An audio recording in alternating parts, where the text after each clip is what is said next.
Data interpretation ऐसा topic है जिसमें अक्सर बच्चे इस क्वेश्चन को नहीं करना चाहते, छोड़ देते हैं। उसकी वजह क्या होती है कि लंबे लंबे क्वेश्चन और इस चार्ट को देख करके घबरा जाते हैं कि टाइम ज्यादा लेगा।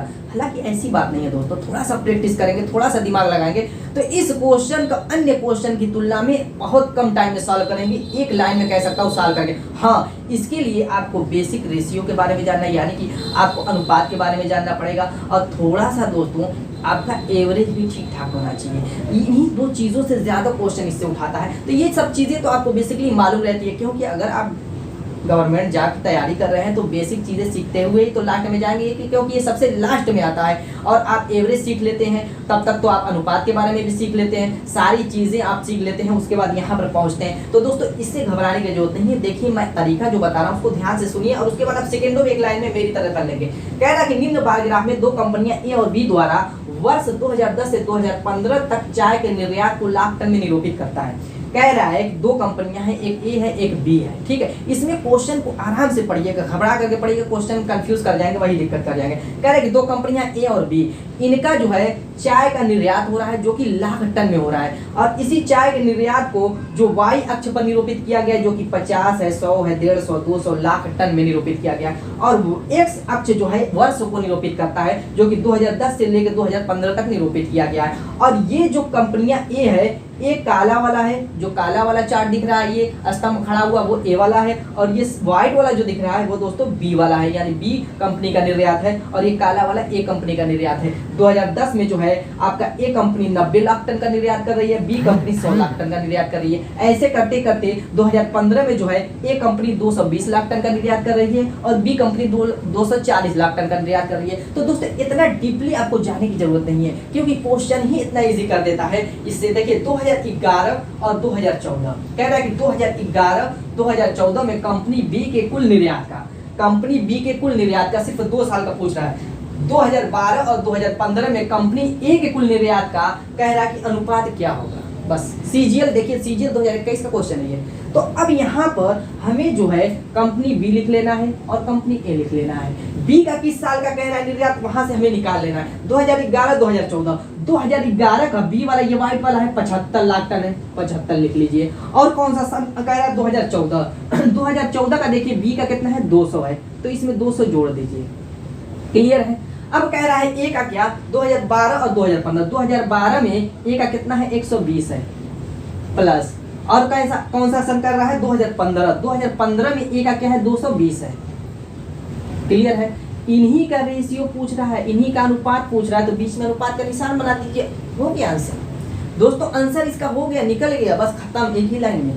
तो अब यहाँ पर इस रेशियो को जानते हैं कि काट छाट करके एकदम छोटा कर दिया जाता है, जहां तक कटता पहले काट लेते हैं। यहाँ पर क्या हो जाएगा आपका 340 हो जाएगा। 5 से काटिए, यहाँ से 50 25 50 25, इधर भी 5 से काटेंगे तो आपका हो जाएगा 5 6 30, 40 5 वाड़े 40, यानी 55 संबंधी 68। ये दोस्तों आपका आंसर हो जाएगा। Option 1 is the right answer. दोस्तों अब बताइए इसको सॉल्व करने में कितना सेकंड लगा, इसको सॉल्व करने में दोस्तों क्या सेकंड लगा, सेकंडों का टाइम लगा, सिर्फ क्वेश्चन को पढ़ने में टाइम। अगर प्रैक्टिस रहेगी तो दोस्तों सिर्फ चार्ट देख करके ये भी नहीं पढ़ना पड़ेगा, सिर्फ ये देख करके आप सॉल्व कर सकते हैं। दोस्तों अगर वीडियो पसंद आ रही है तो लाइक कर दीजिएगा। चलिए एक आध और क्वेश्चन कर लेते हैं ताकि आपके दिमाग में कोई डाउट ना रहे। स्टार्ट करते हैं। तो दोस्तों देखिए नेक्स्ट क्वेश्चन क्या कह रहा है कि यदि 5 वर्षों में देश के आयात संबंधित डेटा के लिए एक पाई चार्ट किया जाता है। यहाँ पे देखिए पाई चार्ट तैयार किया गया है, किसका, आयात संबंधित ये डेटा है, जिसमें इंपोर्ट और एक्सपोर्ट को दर्शाया गया है स्तंभों द्वारा। अब आगे कह रहा है कि तो 2015 में आयात के प्रतिनिधित्व करने वाले क्षेत्र का केंद्रीय कोण डिग्री में ज्ञात कीजिए।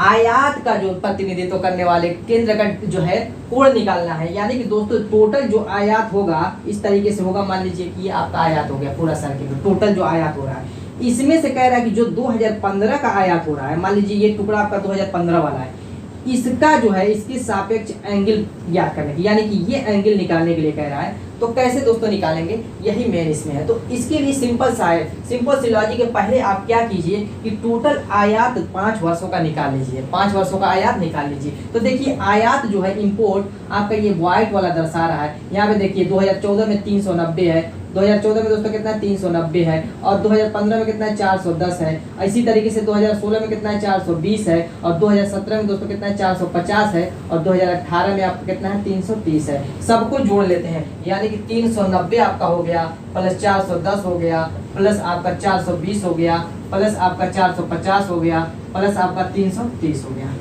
अब इनको जोड़ेंगे तो दोस्तों यहाँ पे आपका हो जाएगा टोटल 2000। कितना आ गया 2000। अब यहाँ पर देखिए एक चीज, जो 2000 आया है आयात, वो आपका पूरा सर्किल यानी केंद्र पे कितने डिग्री का कोण बनाएगा 360 डिग्री का। कितने का 2000 बनाएगा, कितने का 360 डिग्री का। क्लियर है इतना। तो एक आयात की वैल्यू कितनी हो जाएगी दोस्तों 360 डिग्री बटे में आपका 2000 हो जाएगा। ये भी क्लियर है। अब यहाँ पे हमें निकालना क्या है वो देखिए, कह रहा है कि तो 2015 में आयात के प्रतिनिधित्व करने वाले क्षेत्र का केंद्रीय कोण ज्ञात कीजिए डिग्री में। 2015 की आयात, 2015 का आयात कितना है 410 है, तो 410 का हमें केंद्रीय कोण निकालना है। तो अब क्या करेंगे दोस्तों, एक का हमें पता हो गया, तो 410 का क्या हो जाएगा, इसमें 410 का हम गुणा कर देंगे। क्लियर हो गया। 2 जीरो से ये दोनों जीरो कट जाएगा, और इनका आपस में दोस्तों गुणा कर देंगे तो हो जाएगा 1476। अब बटे में दोस्तों कितना है 20 है। इस जीरो को कैंसिल करेंगे तो यहाँ पे दशमलव आ जाएगा, भाग देंगे तो 2 7 14, 2 3 6.8, 73.8 आ जाएगा। ये आपका क्या होगा आयात द्वारा केंद्र पे कोण। अब यहाँ पर देखिए ऑप्शन कौन सा, option 4 is the right answer. तो दोस्तों इस तरीके से देखिए क्वेश्चन करता है आपका इसमें, और इसमें चार्ट और ये अगर आप देखेंगे तो घबरा जाएंगे, और क्वेश्चन को हम सिर्फ 1 से 2 लाइन में सॉल्व कर लेते हैं, यानी सेकंडों का काम है। तो प्रैक्टिस करेंगे तो दोस्तों इस तरीके के लंबे लंबे क्वेश्चन को आप सेकंडों में सॉल्व कर लेंगे, घबराने की जरूरत नहीं है। तो दोस्तों उम्मीद है कि आपको वीडियो पसंद आई होगी। मिलेंगे ऐसी छोटी छोटी प्यारी प्यारी धमाकेदार ट्रिक के साथ अपने नेक्स्ट वीडियो में, तब तक के लिए।